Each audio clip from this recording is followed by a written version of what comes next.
के और जावा ट्यूटोरियल में खुशामदीद। लास्ट वीडियो में मैंने आप लोगों को 2D एरे के बारे में सिखाया था कि 2D एरे किस तरह बनते हैं, इनकी इंडेक्सिंग किस तरह होती है और किस तरह इनको हम वैल्यूज असाइन करके इनको प्रिंट भी कर सकते हैं। आज 2 डायमेंशनल की बजाय, और इसे 2 डायमेंशनल कहते हैं 2D, और आज हम 2 डायमेंशनल की बजाय मल्टी डायमेंशनल एरेज के बारे में पढ़ेंगे।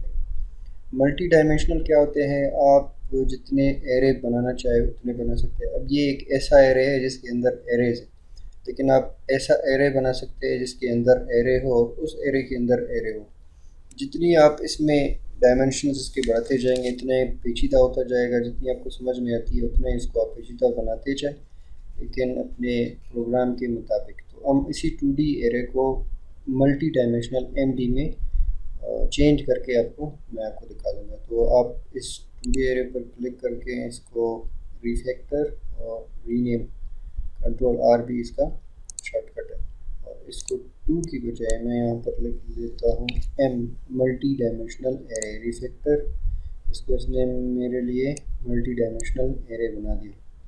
अब क्या है कि हमने सिर्फ एक एरे लिया हुआ था जिसके अंदर एरे है।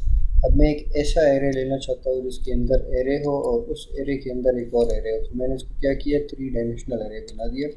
और ये यहाँ पर इसमें एरर जनरेट हो रहा है, तो इस एरर को छुपाने के लिए, ख़त्म करने के लिए मैं क्या कहता हूँ, मेरे पास 2 ऐसी चीज़ें बनाओ जिसमें आपके पास यहाँ पर मैं इसको 0 दे देता हूँ ताकि एरर भी ख़त्म हो जाए मेरे पास, और एक और 0 यहाँ पर दे देता हूँ। अब इस लाइन ऑफ कोड के लिखने से हमारे पास क्या वैल्यूज जनरेट होती है। लास्ट क्लास में मैंने आपको समझाया होता कि इस तरह हमारे पास एक 4x4 की, यानी कि ऐसे 4 एरे बनते हैं जिसमें हर एक में आप 4 वैल्यूज रख सकते हैं। लेकिन अगर हम ये काम करते हैं, इसके साथ एक और डायमेंशनल इसमें बढ़ा देते हैं 2 का, तो इसमें क्या हो जाता है, इसमें हमारे पास असल में ये चीज़ बन जाती है। हमारे पास एक और इसी तरह का एक पूरा ग्रुप एरेज का बन जाता है, और इसमें इस वाले की वैल्यूज, ये जो है, ये सारे जितने भी है, इस वाले की वैल्यू, ये सारे, ये आ जाती है हमारे पास एरे ऑफ 0, और ये वाले जितने भी है इसकी वैल्यू हो जाती है एरे ऑफ 1। अगर मैं इसमें इंडेक्सिंग करना चाहूँ तो इसकी इंडेक्स क्या होगी हमारे पास, तो ये हमारे पास है ये 0 और ये 1, और फिर इसमें ये 0 और ये फर्स्ट एरे, और ये 0 और ये 1, हमारे पास 0 1 1 वो ये वैल्यू है। और अगर मैं इस वैल्यू को मालूम करना चाहूँ तो मेरे पास क्या होगा, सॉरी, इसमें ये मेरे पास 0 नहीं बल्कि 1 ही होगा, क्योंकि ये 0 है और ये 1। और अगर मैं इसकी वैल्यू मालूम करना चाहूँ तो मेरे पास होगा array of 0 of 3 of 2, 0 of 3 of 2। ये 0 तो हमारे पास एरे ग्रुप है, और इसमें थर्ड एरे में सेकंड जहाँ पर इंडेक्स है उसका, वहाँ पर क्या वैल्यू हो, तो वो ये वैल्यू आ जाती है हमारे पास। इसको प्रोग्रामिंग के तौर पर भी इसी तरह ही हम लोग जनरेट कर सकते हैं और बना सकते हैं। तो इसने हमारे लिए फर्स्ट ग्रुप में वैल्यूज़ रख दी।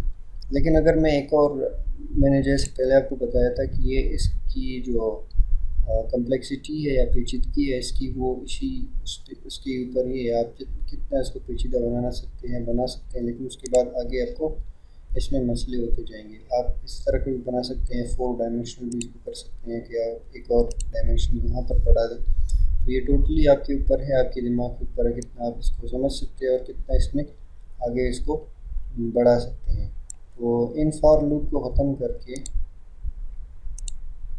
मैं सिर्फ आप लोगों को ये सिखाता हूँ कि ये हम कहाँ पर इसमें वैल्यूज़ रख सकते हैं। हम इंडेक्सिंग इसकी कैसे फाइंड आउट मालूम कर सकते हैं। मैं अगर इसमें वैल्यू रखना चाहूँ, इसमें मैं क्या लिखूँगा, मैं लिखूँगा एरे ऑफ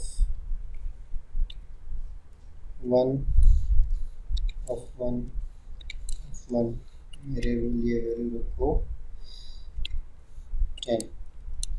इसको मेरे लिए प्रिंट करो, सर्च करो array of 1 of 1 of equal 6, मेरे पास 10, और ये मेरे पास इस जगह पर 10 वैल्यू होगी। और अगर मुझे इसमें वैल्यू रखना है इस पोर्शन में, तो मैं लिखूँगा array of 0 of 3 of 2,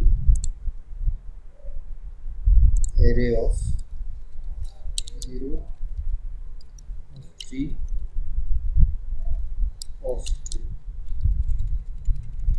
array of 0 of 3 of 2, और ये 3 है, 13 नहीं है, तो ये मेरे लिए वैल्यू रख देगी 10 किस जगह पर, इस जगह पर मेरे लिए 10 वैल्यू रख देगी। तो इस तरह हम मल्टी डायमेंशनल एरेज, आप इसको और भी मज़ीद भी आगे ले जा सकते हैं, लेकिन इतना आगे ले जाइए जहाँ तक आप कंफ्यूज ना हो और आपके लिए मसला बनना शुरू ना हो।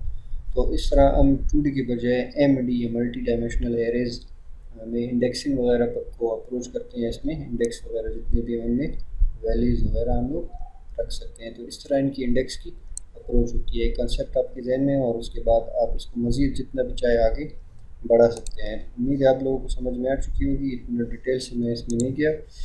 लेकिन अगर कोई सवाल वगैरह है या आपको वीडियो कैसी लगी तो आप कमेंट करके पूछ भी सकते हैं, सब्सक्राइब भी कर सकते हैं। मेरी आपसे मुलाकात होगी नेक्स्ट ट्यूटोरियल में।